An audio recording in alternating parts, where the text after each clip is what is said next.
कभी है ख्वाब तो कभी है तू आया। पापा को पता नहीं क्या हो गया, पापा बेहोश हो गए। मुझे कुछ समझ नहीं आ रही। प्लीज जल्दी चले, आप लोग पता नहीं क्या हो गया। जल्दी चल वो ना आपसे दोबारा बात करके अपनी पुरानी यादें दोबारा ताज़ा नहीं करना चाहती।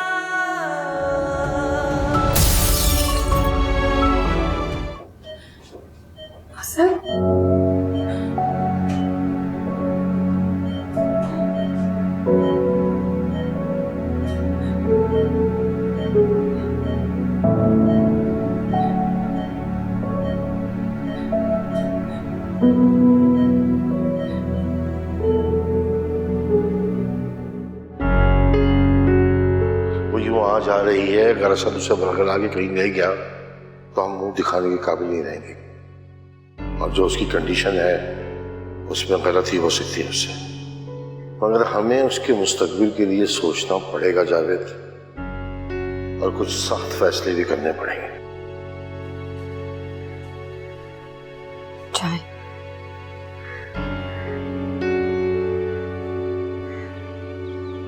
पापा, अगर आप इजाजत दें तो मैं लाइब्रेरी से हूँ। वहाँ बेटा, मैं नहीं चाहता कि अभी तुम घर से बाहर ज्यादा वक्त गुजार।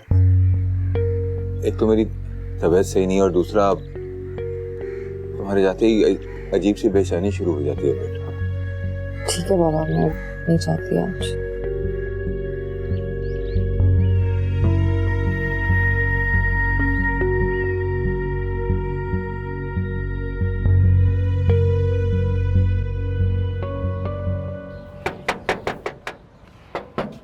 रुक जाओ भाई।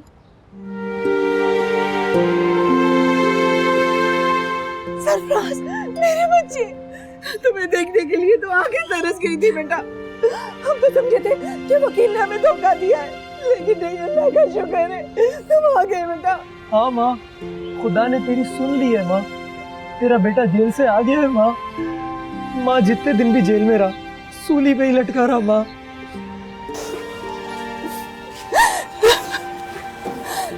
या अल्लाह, तेरा शुक्र है तूने मेरे बच्चे को घर पर भेज दिया। चलो आओ बेटा, आजा मेरा बच्चा, आजा।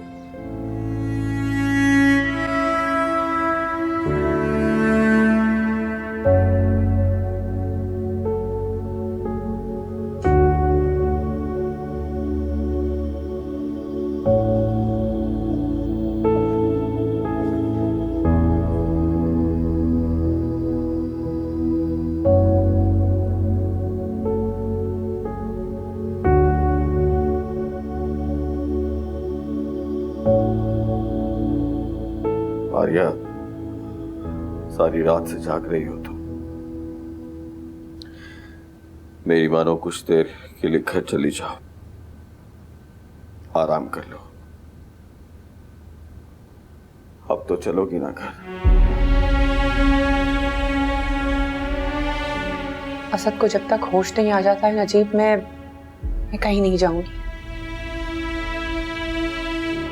अगर आपने जाना है तो आप चले जाएं।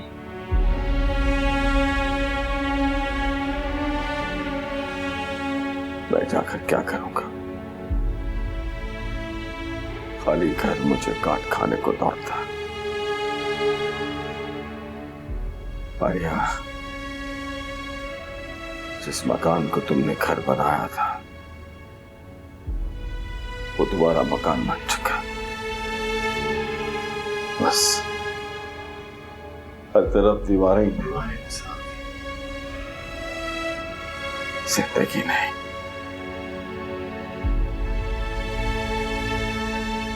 उस घर की जिंदगी तुम थी।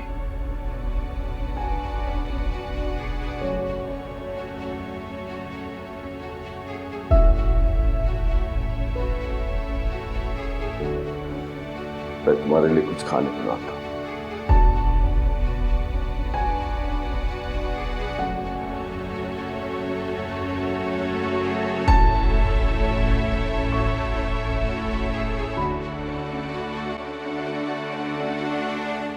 अरे भाई, कहाँ हो तुम? सुबह से मैं तुम्हारा इंतजार कर रहा हूं और तुम कमरे से बाहर ही नहीं निकली। बेटा को तबीयत ठीक है ना? मैं बिल्कुल ठीक हूँ। आपको मुझसे कोई काम था? हाँ, वो दानिश की मदर का फ़ोन आया था। वो चाह रही थी तुम उनके साथ शॉपिंग पे चली जाओ ताकि अपनी पसंद की चीज़ें ले लो। तो तुम ऐसा करना, उनसे टाई अप कर लो। पापा, मुझे शॉपिंग करने की क्या ज़रूरत है? सब कुछ तो है मेरे पास।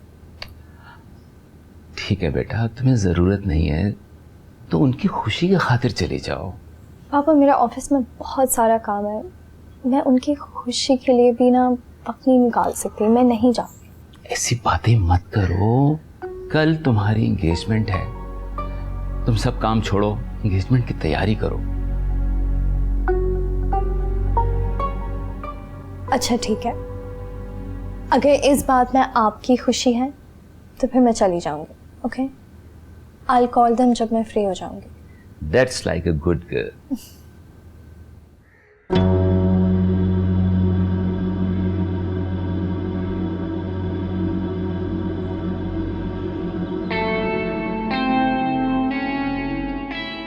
महा, चाचा कहाँ हैं? उनका डॉक्टर के साथ अपॉइंटमेंट था, कहीं भूल तो नहीं गए वो? बाबा अपने कमरे में हैं, आप कहते हैं तो मैंने उठा देती हूँ। नहीं नहीं नहीं नहीं, तुम अपना काम करो, बस मैं देख लूंगा।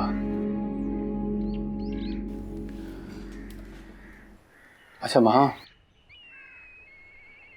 तुम्हारे चेहरे पे ये उदासी बिल्कुल भी अच्छी नहीं लगती। तुम खुश रहा करो। और उस रिश्ते का क्या गम करना जो कभी तुम्हारा असद के साथ था ही नहीं। वो तो बस एक बुरा ख्वाब था। उसे जितना जल्दी हो सके तुम भूल जाओ।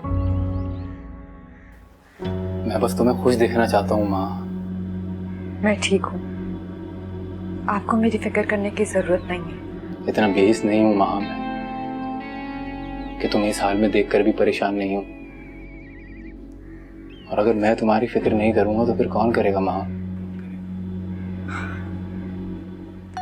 मैंने कहा ना आपको, मैं बिल्कुल ठीक हूँ। आप प्लीज मेरे लिए फिक्रमंद होना छोड़ दें। देखो माँ, चाचा का इलाज किसी भी डॉक्टर के पास नहीं है और ना ही कोई ऐसी दवाई है जो उनकी जिंदगी के दिन बढ़ा सके। इसलिए उनकी जिंदगी, उनकी खुशी सिर्फ और सिर्फ तुम्हारे हाथ में है माँ। इसलिए जो भी फैसला करो बहुत सोच समझ के करना।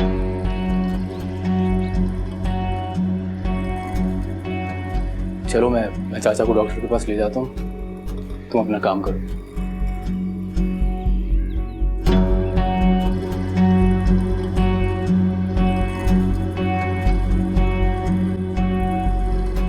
अजीब, ये होश में क्यों नहीं आ रहा है?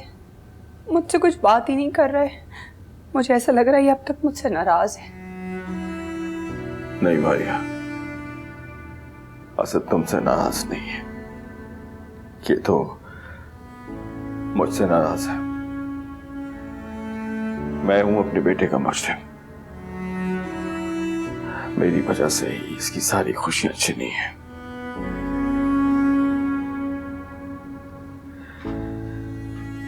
मेरी वजह से।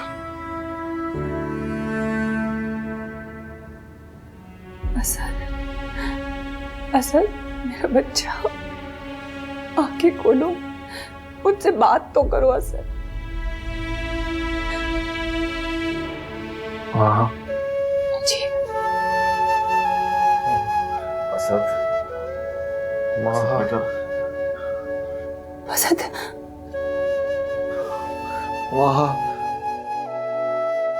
चाचा डॉक्टर ने आपको एक भी अपॉइंटमेंट मिस करने के लिए मना किया है। आप जल्दी से तैयार हो जाए, मैं लेके चलता हूँ आपको। कितना गलत था मैं तुम्हें लेकर फैजान। पता नहीं क्या कुछ बोलता रहा, क्या कुछ सोचता रहा तुम्हारे बारे में, लेकिन जिस तरह से तुमने मेरा ख्याल रखा, मेरी केयर की, मैं सोच भी नहीं सकता। चाचा ऐसी बातें करके मुझे शर्मिंदा मत करें आप। मैंने ऐसा कुछ भी नहीं किया और जो कुछ भी किया वो मेरा फर्ज था। तो तुम्हें अपने फराइज का एहसास है?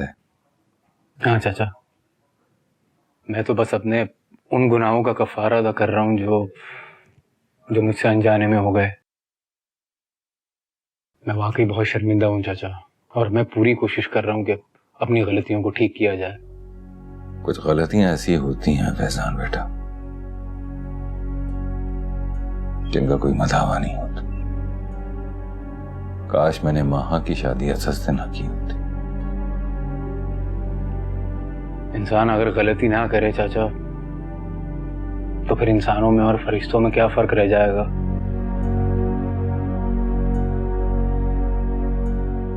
अच्छा अम्मा, वो वकील कह रहा था कि जितने जल्दी हो सके ना ये शहर छोड़ के तुम कहीं बाहर चले जाओ। वो क्यों? वो वकील कह रहा था कि कुछ लोग पैसे लेके सुलह तो कर लेते हैं, लेकिन मौका मिलते ही अपना इंतकाम भी लेते हैं। वो उसको कुछ ठीक नहीं लगे। बस बेटा, अब तुम्हें घर से बाहर जाने की कोई जरूरत नहीं और ना किसी से मिलने की जरूरत है। मेरी बात समझ रहे हो ना? बाहर मत जाना। आखिर माँ कब तक घर बैठा रहूंगा? एक ना एक दिन तो बाहर निकलना है ना माँ। देख माँ, मैं मौत को बहुत करीब से देखकर आया हूँ। मैं सच में अब मरना नहीं चाहता माँ। हम ये शहर, ये घर सब छोड़कर चले जाएंगे। सच माँ, मैं अपने बच्चों को यतीम नहीं करना चाहता माँ।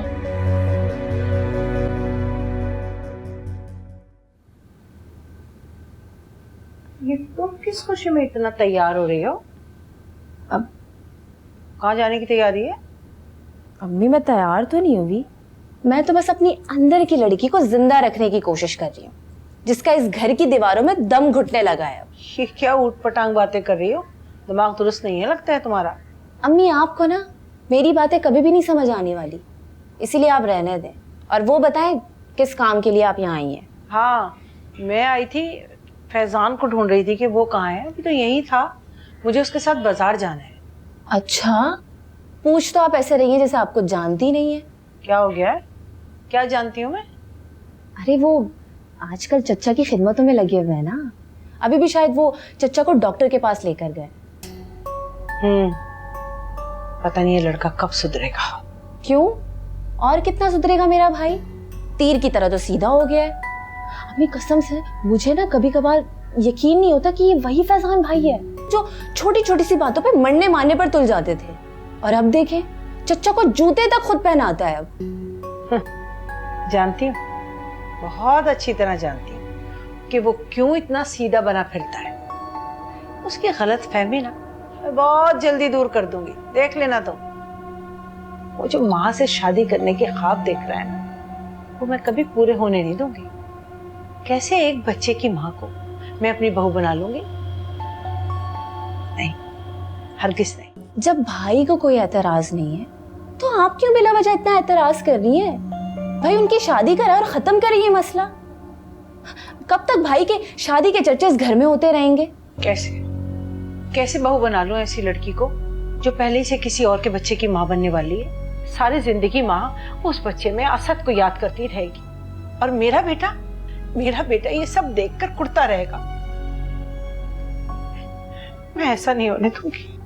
अम्मी अब आप ना बिला वजह जिद कर रही हैं।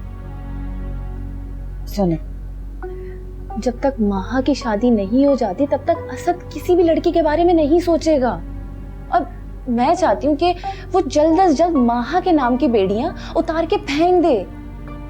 अम्मी प्लीज हो जाने देना ये शादी। तुम तो ऐसे कह रही हो कि जैसे ही माँ की शादी फैजान से होगी असद तुमसे शादी कर लेगा। कैसे ये बात कर रही हो तुम? वो आप मुझ पर छोड़ दें, क्योंकि मुझे पता है आप और अब्बू दोनों फैजान भाई के शादी की मंसूबाबंदी से कभी फारिग नहीं होंगे। इसलिए मुझे अपनी शादी के बारे में खुद ही सोचना पड़ेगा, और वो मैंने सोच लिया। क्या हो गया तुम दोनों बहन भाइयों को? पागल हो गए हो क्या? सठिया गए हो हैं? एक है कि एक बच्चे की माँ से शादी करना चाहता है जो किसी और का बच्चा है, और तुम एक बच्चे के बाप से। मैं ऐसा हरगिज नहीं होने दूंगी। मैं किसी और के बच्चे को कभी कबूल नहीं करूंगी, चाहे मुझे उसके लिए किसी भी हद तक जाना पड़े।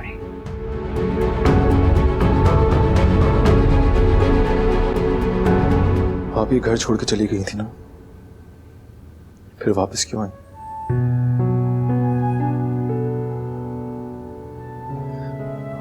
आप यही चाहती थी ना कि मां मुझे छोड़ के चली जाए, इस घर से चली जाए। चली गई वो। आप अपने मकसद में कामयाब हो गई, इसलिए आप वापस आ गए। असद, मैंने ऐसा कभी कुछ नहीं चाहा है। मैंने हमेशा तुम्हारे लिए और माँ के लिए, तुम दोनों की खुशियों के लिए हमेशा दुआएं की हैं। झूठ बोल रही हैं आप। आपने माँ को कभी एक्सेप्ट किया ही नहीं, वरना आप यूं घर छोड़ के जाती नहीं। माँ आई थी आपके पास, आपको मनाने के लिए आई थी। आप चाहती तो उसके साथ घर वापस भी आ सकती थी, लेकिन आप नहीं आई। सिर्फ इसलिए कि जिस घर में माँ थी उस घर में आप आना ही नहीं चाहती थी।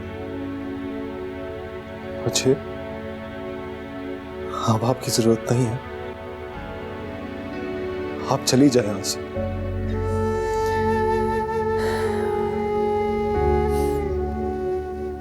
ठीक है, मैं चली जाऊंगी।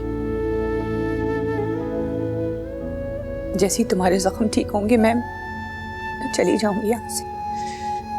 ये जख्म तो ठीक हो जाएंगे, मगर मेरे दिल पे जो जख्म लगा है ना, कभी ठीक नहीं होगा। असद, मुझे आपकी जरूरत नहीं है, चली जाए, चली जाए यहां से।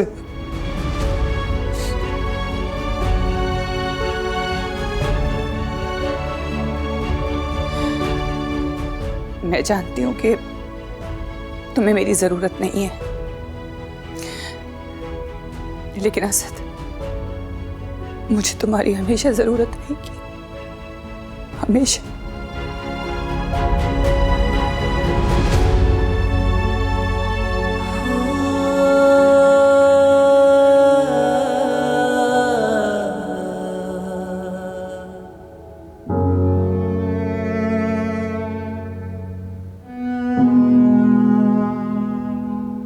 क्या हुआ? कुछ कहा उसने? कोई बात की? हाँ की, बल्कि बहुत सारी बातें की। मैं जानता था मैं वो तुमसे ही बात करेगा। हमेशा उसने तुमसे ही तो बात की है, हमेशा अपने दिल का हाल तुम्हें ही तो सुना है। मुझे तो वो अपना मुजरिम समझता है। पता नहीं मेरा बेटा मुझे कभी माफ करेगा या नहीं। आप परेशान मत होना चाहिए, थोड़ा सा वक्त दें उसको। जब इस तकलीफ से निकल जाएगा तो सब कुछ ठीक हो जाएगा। पता नहीं मारिया, ये थोड़ा सा वक्त कब और कैसे गुजरेगा ये थोड़ा सा वक्त। काश मैंने असद को माँ से शादी पे मजबूर न किया होता। काश मारिया मैं उसे वहां लेकर ही ना गया होता। काश जो रिश्ते कब से खत्म थे मैंने उन्हें जोड़ने की कोशिश न की होती। काश तुम खड़ी क्यों हो? आओ बैठो ना, सारी रात तुम अस्पताल में जागती रही। आओ मेरे पास बैठो। नहीं, मैं ठीक हूं।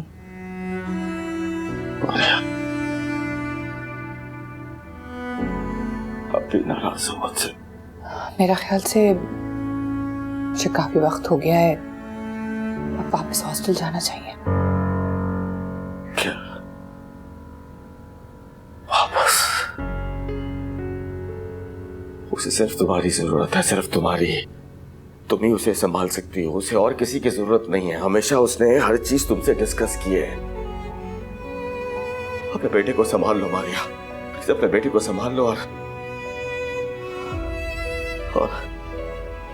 और मुझे भी प्लीज प्लीज मारिया, प्लीज माफ कर दो मुझे, माफ कर दो।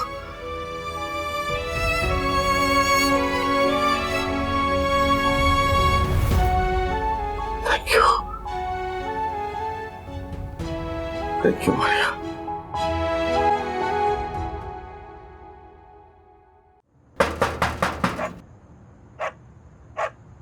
इस टाइम कौन आ गया? देखता हूँ। तुम लोग रुको, मैं देखती हूँ कौन है भाई, कौन है? अरे दरवाजा खोलो अम्मा, सरफराज के दोस्त हैं हम, उसे जेल की रिहाई की मुबारकबाद देने आए हैं। बेटा तुम लोग इस वक्त चले जाओ, वो सो रहा है। एक काम करो, दिन में आ जाना। अरे अम्मा दोस्त हैं उसके। बेटा कहा ना, मैं दरवाजा नहीं खोल सकती, वो सो रहा है। दरवाजा खोल रही हो या मैं तोड़ दूं? मैंने कहा ना, तुम लोगों को बात समझ में नहीं आती। चले जाओ अभी यहाँ से। कौन हो तुम लोग? मेरे घर में क्यों घुस रहे हो? काजल, अरे रुक जाओ, रुक जाओ। कौन है तुम? अच्छा, तुम मेरे बेटे को हाथ भी नहीं लगा सकते। चलो पढ़ कलमा। खुदा के लिए मुझे मत मारो, खुदा के लिए मुझे मत मारो। इन बच्चों की खातिर ने छोड़ दो। मुझे ज्यादा टाइम वेस्ट नहीं करना। हमारे भाई को मारा था, तेरी तो। सरफराज, या अल्लाह मेरे बेटे की हिफाजत फरमा मेरे मौला। मेरे बच्चे को दुश्मनों से महफूज रख, मेरे बच्चे को दुश्मनों से महफूज रख मेरे मालिक। माफ कर दे मुझे।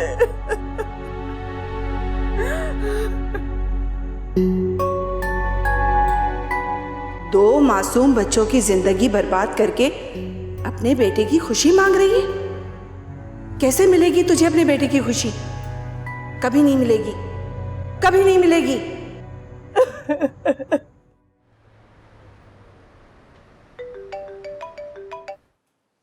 जी भाईजान। देखो मैंने इसलिए फोन किया था कि तुम्हें याद दिलाऊं, आज ज़ारा की एंगेजमेंट है, भूल मत जाना। नहीं नहीं, कैसी बातें कर रहे हैं भाईजान, मुझे याद है, मैं इंशाल्लाह शाम तक आ जाऊंगी। शाम को? अरे शाम को तो मेहमान आएंगे, तुम्हें तो जल्दी आना चाहिए। देखो मारिया, मैं नहीं चाहता कि ज़ारा इस वक्त अपने आप को तन्हा महसूस करे। तुम आ जाओगी तो तुम्हारे साथ उसका दिल लगा रहेगा। जी भाईजान, आप बिल्कुल सही कह रहे हैं, मुझे आना तो पहले ही चाहिए, लेकिन कुछ मजबूरी हो गई है जिसकी वजह से मैं अभी फौरन नहीं आ सकती। क्यों? क्या किसी और काम में बिजी हो? दरअसल भाईजान, वो असद को ना अभी 2 दिन पहले हेड इंजरी हो गई है, जिसकी वजह से मुझे उसके साथ रहना बहुत ज़रूरी है। मैं उसके साथ ही हूँ 2 दिन से, और नजीब अभी ऑफिस चले गए हैं तो वो बिल्कुल अकेला है, तो इसीलिए अभी फौरन नहीं आ पाऊंगी भाईजान। ओह अच्छा, अब कैसी तबीयत है उसकी? नहीं, अल्लाह का शुक्र है, बेहतर है अब। चलो ठीक है, तुम जब फुर्सत मिले आ जाना। सारा को तुम ये बिल्कुल नहीं बताना कि असद की तबीयत ठीक नहीं है। तो जानती हो कितनी जज्बाती लड़की है, ऐसे ही परेशान हो जाएगी। नई जिंदगी शुरू हो रही है उसकी। इस मौके पे मैं नहीं चाहता किसी किस्म की कोई बदशगुनी हो। जी ठीक है।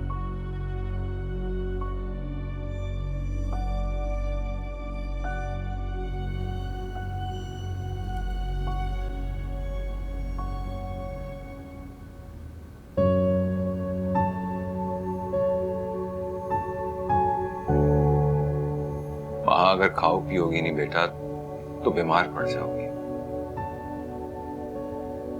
अपने लिए ना सही, मेरे लिए ही सही, अपना ख्याल तो रखो। ध्यान रखूंगी आंटा से।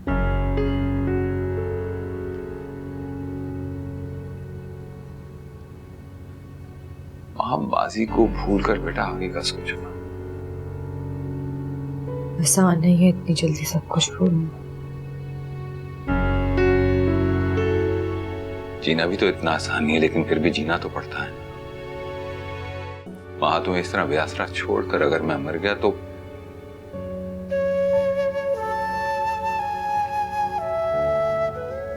इसलिए अपने जीते जी तुम्हारे मुस्तकबिल का फैसला करना चाहता हूँ बेटा।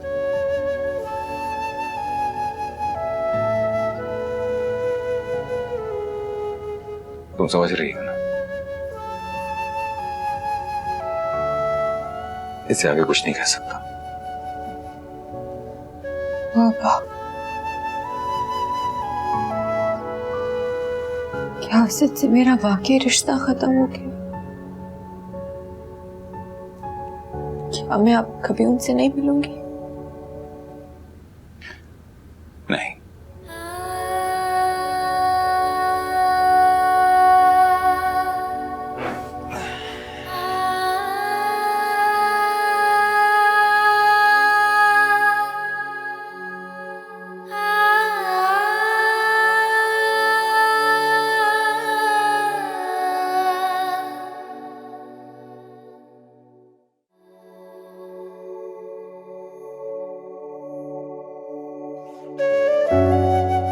ये जख्म तो ठीक हो जाएंगे, मगर मेरे दिल पे जो जख्म लगा है ना, कभी ठीक नहीं होगा।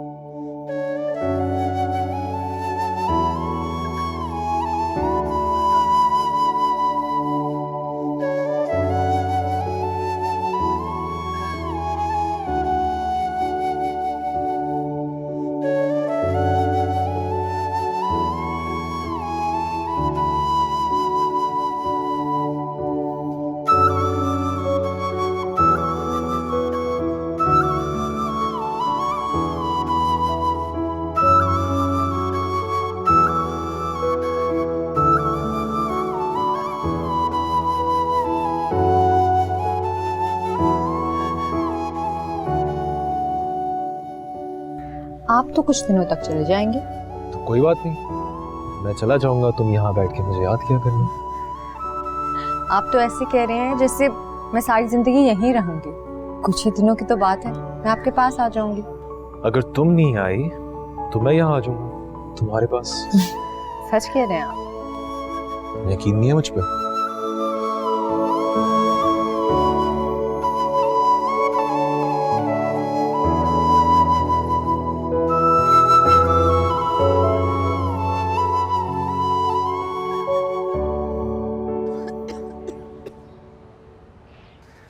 ना तेज बुखार हो रहा है तुम्हें, चलो मैं तुम्हें डॉक्टर के पास ले चलूं। नहीं, मुझे कहीं नहीं जाना। तुम्हें भी कहीं जाने की जरूरत नहीं है। वो लोग तुम्हें ढूंढ रहे होंगे, तुम्हें मार देंगे वो। तुम्हें कहीं जाने की जरूरत नहीं है। ऐसा कुछ नहीं है माँ कि कोई दिन दहाड़े और किसी को मार के चला जाए। तुम डर गई हो माँ, वकील ने तो ऐसा ही कह दिया था। तुम्हारा बेटा इतना कमजोर नहीं है। अम्मा ये यखनी पी रहे हैं, मैंने आपके लिए बनाई है। दिल नहीं कर रहा बेटा। मैंने सोचा है कि हम लोग ये घर छोड़ देंगे, कहीं और चले जाएंगे। घर छोड़ देंगे? पैसे तो नहीं है हमारे पास। कहीं भी चले जाएंगे बेटा, ये घर किराए का तो है, कहीं और ले लेंगे। तुम्हारी बेगम साहबा ने जो पैसे दिए थे उसमें से कुछ तो बचे होंगे ना। अब देखो अम्मा, घर भी तब्दील करना है, करेंगे क्या? थोड़े पैसे होंगे, मैं कोई रिक्शा ही चला लूंगा। नहीं, कोई पैसे नहीं है मेरे पास। जितने थे सब दे दिए बेटा उन्हें मैंने। अम्मा और मांग लेते ना, देखो ये रोज रोज की चिक खत्म हो जाएगी। पैसे होंगे, कोई अपना कारोबार कर लेंगे। नहीं बेटा, अब वहाँ से कुछ नहीं मिलेगा, और मैं भी बेगम साहिबा के पास अब पैसे लेने नहीं जाऊंगी। तुम्हें जाने की जरूरत नहीं है माँ, मैं चला जाऊंगा। ये बता रही थी कि बेगम साहिबा का कोई राज तुम्हारे हाथ लगा है, तभी उन्होंने इतने सारे पैसे दिए। जहाँ इतने पैसे दे दिए, थोड़े और मांग लेंगे।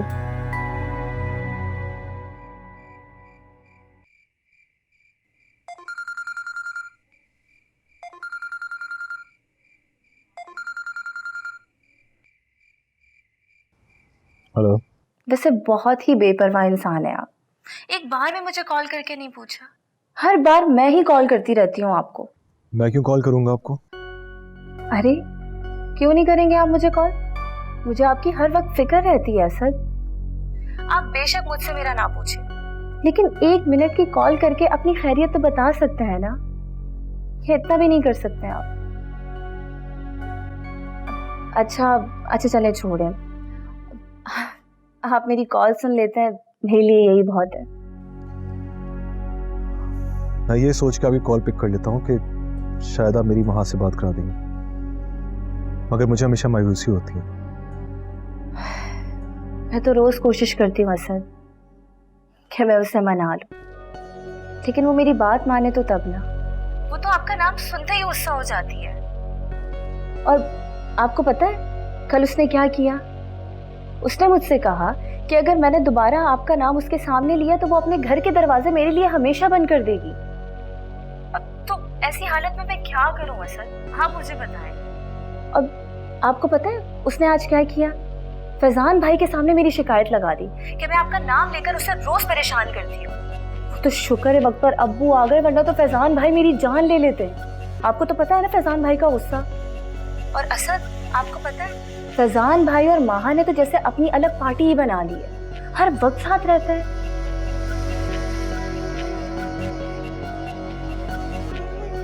असद अब मैं ही बोलती रहूंगी या आप भी कुछ बोलेंगे?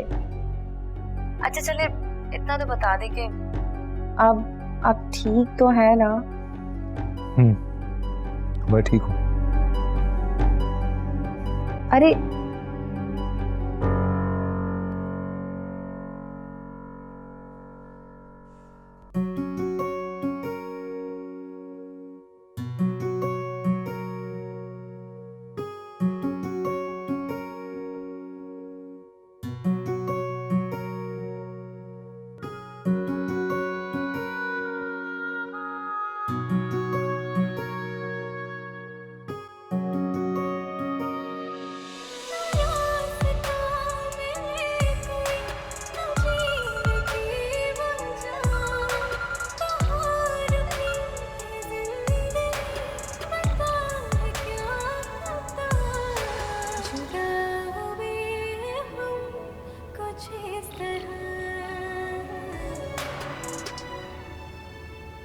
ज़ारा तुम रो रही हो?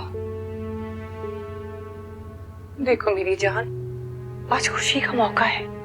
तुमने कोई भी पुरानी बातें याद नहीं करनी है आज के दिन, जिससे तुम्हें दुख हो। अब चलो आंसू साफ करो। तुम्हारे डैड ने कहा है कि मैं तुम्हें नीचे लेके चलूं। सब लोग आ गए हैं ना? असद आया? नहीं, वो नहीं आया। आंटी मैंने उसको इतने कॉल्स और मैसेजेस किए, उसने रिप्लाई ही नहीं किया। उसकी कोई मजबूरी होगी ज़ारा। कैसी मजबूरी आंटी? मैं कब से उससे बात करने की कोशिश कर रही हूँ और वो मुसलसल मुझे अवॉइड कर रहा है। आपको पता है मुझे यकीन था कि आज वो आ जाएगा, लेकिन नहीं, वो नहीं आया। वो बहुत बेहिसाब है। बस मेरी जान, आपने आंसू साफ करो और मेरे साथ नीचे चलो, देर हो रही है।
महा,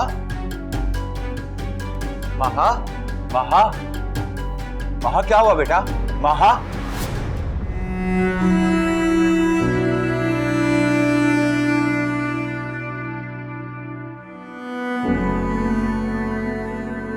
आपने मुझे उठाया क्यों नहीं?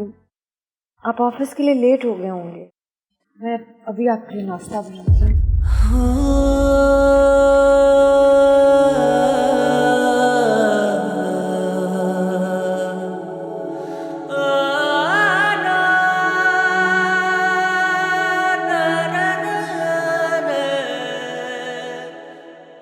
भाभी मैं तो कह रहा था कि इसे किसी डॉक्टर के पास ले चलते हैं, देखे ना कैसी रंगत पीली हो रही है इसकी।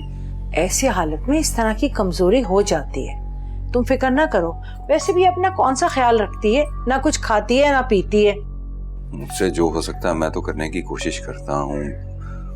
अब घर में और कोई है ही नहीं, सारा काम इसे ही करना पड़ता है। अरे भाई, हमने तो हमेशा कोशिश की है रिश्तों का हक अदा करने की। अब हमारे नसीब ही ऐसे कि हमेशा कोई ना कोई कसर रह जाती है। खैर, तुम फिक्र ना करो, मैं पहले से ज्यादा माँ का ख्याल रखूंगी, समझ गए? अभी मेरा ये मतलब नहीं था, आप गलत समझ गए। बल्कि आपने और आपकी औलाद ने तो रिश्ते का हक अदा किया है, जिसके लिए बहुत बहुत शुक्रिया। जाओ, तुम अपने कमरे में जाकर आराम करो, मैं हूं ना माँ के पास। जाओ।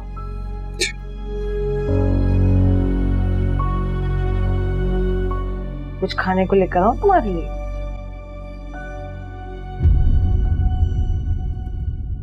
कभी है ख्वाब तो कभी है तू बयां।